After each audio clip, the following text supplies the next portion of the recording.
Paminsan-minsan po ay mayroong lalapit sa pari at sasabihin, Father, that was a good Mass.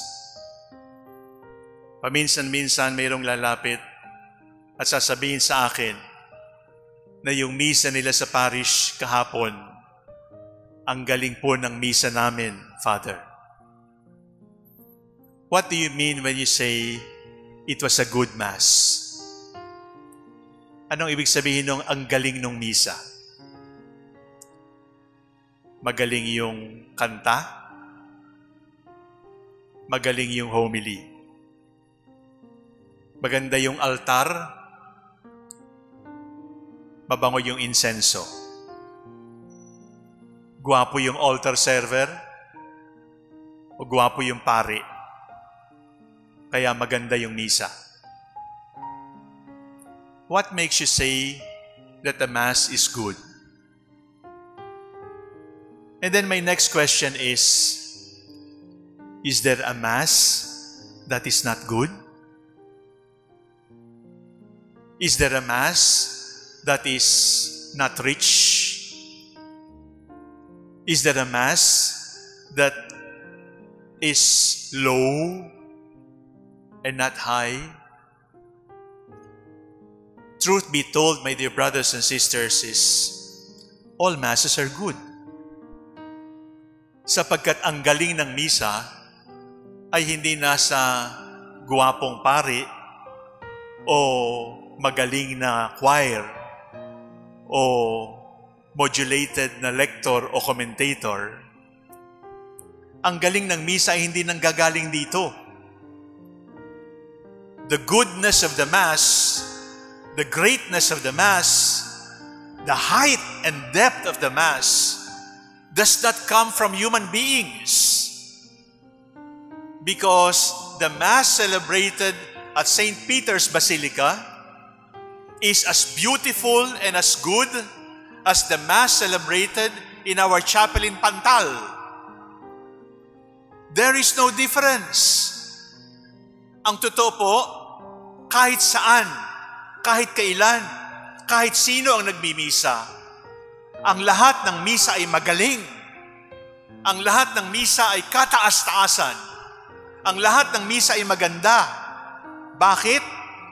Sapagkat ang misa ay hindi gawa-gawa ng pari. Ang misa ay hindi gawa-gawa ng praktisadong choir. Ang misa ay hindi gawa-gawa ng mahuhusay na altar servers. Ang misa ay gawa ng Diyos. The Mass is an action of God. The Mass is the Word of God. And therefore, there is no Mass that is not good. There is no Mass that is not high in beauty. Because the beauty of the Mass does not come from architecture. It comes from God. The goodness of the Mass does not come from the good-looking priest. It comes from the goodness of God. The goodness of the Mass does not come from a good sound system. It comes from the goodness of God. And therefore, where God is, there is always a good Mass. Mga minamahal kong kapatid, ngayong linggong ito, ang piyesta po natin ay body and blood of Christ. Tayong mga Katoliko, sinasabi natin that the Eucharist is real presence. Real presence of God. Hindi ito kunwa-kunwari. Hindi ito symbolic. Hindi ito tanda-tanda. Ito ay Diyos mismo. Ang narinig natin, sabi ng lector the word of the Lord. He did not say the word of Emmanuel. He did not say the word of Father Sok.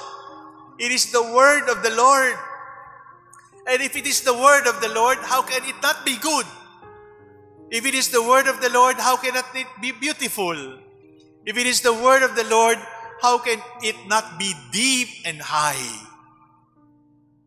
Ang misa ay hindi nakasalalay sa nagmimisang pari o kumakantang choir o nagbabasang lector, because the Mass is the presence of God. And the Mass is an action of God. That is why the Lord repeats the words of the Lord Jesus, "This is my body and this is my blood." Marami sa ating kabataan ay magsasabi, at ito ay reklamo rin ng mga magulang, "Father, hindi na ho nagsisimba yung anak ko. Ayaw ho niyang magsimba kasi boring. Ayaw na ho niyang magsimba kasi wala naman siyang napupulot. Wala namang take-home value. Bakit pa ako magsisimba?" You know, when I was a small boy, being prepared by my mother and my sister for First Communion, a few days before my birthday, which was also my First Communion day, I told my mother, I told my sister, I also told my aunt, who is a manang in the church. Sabi ko, hindi ko naman maintindihan tong misa. Paano ko magfa-First Communion? Hindi ko naman talaga naiintindihan. Memorize ko yung prayer, pero hindi ko naiintindihan.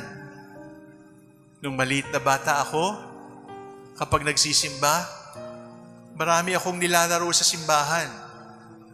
Kamot ng katawan, tingin sa kisame, tingin sa katabi, naghahanap ng kakilala.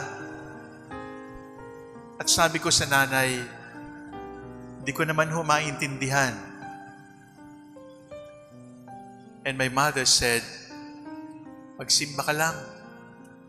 Balang araw, maiintindihan mo rin yan." Balang araw, maiintindihan mo rin yan. 35 years na akong pari. 60 years old na akong tao. Hanggang ngayon, di ko pa rin naiintindihan. Pero, misa pa rin ako ng misa. Inuulit ko pa rin yung sinabi ni Kristo. At napansin ko, kahit di ko naiintindihan, bumabait yata ako. Kahit hindi ko naiintindihan, lumalakas yata loob ko. Kahit hindi ko naiintindihan, lumilinis yata ang isip ko. Kahit di ko naiintindihan, nabe-bless yata ako.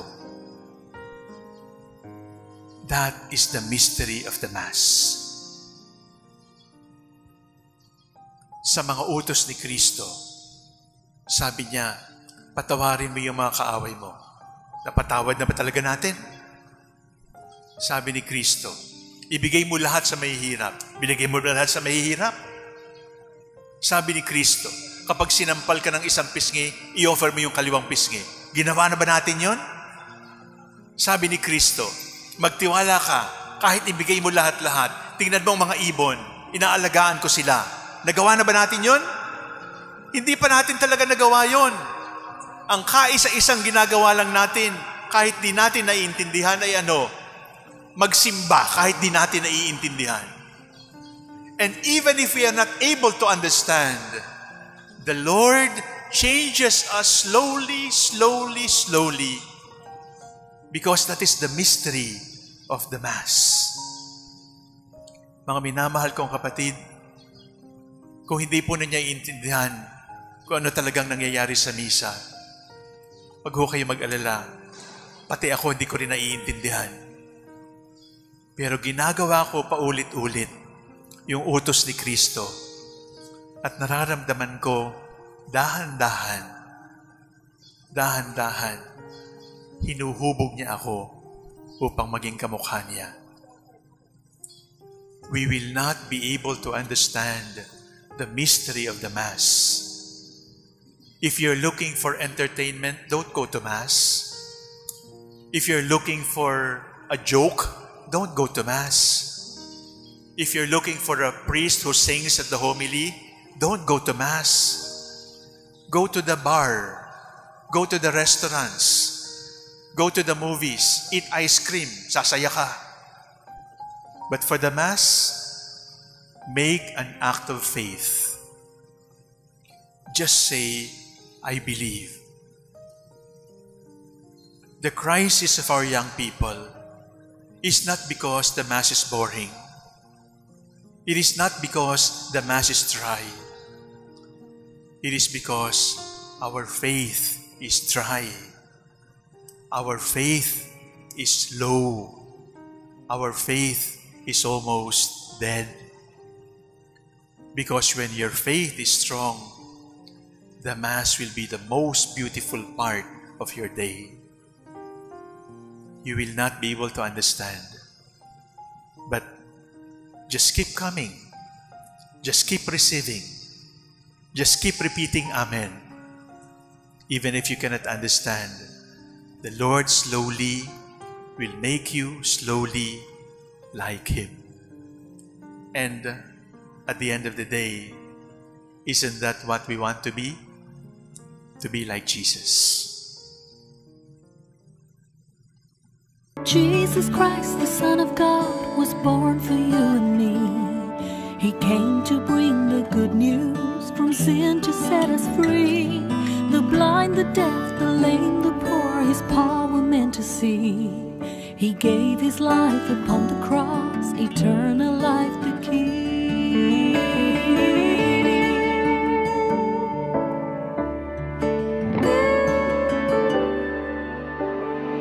He broke bread and shed wine before His agony. We share the body and the blood in His memory. To make His message known is our responsibility. So here we are to pledge our lives to the Lord of eternity. I am Catholic, I am alive, I am the gospel, I am the light. I am Catholic, I am alive, I am the leaven, the salt and light. I am Catholic, I am alive.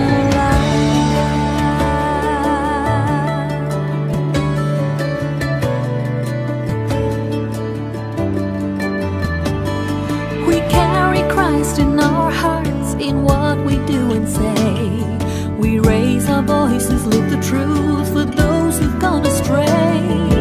Nourished by the Eucharist, we build community. So here we are to pledge our lives to the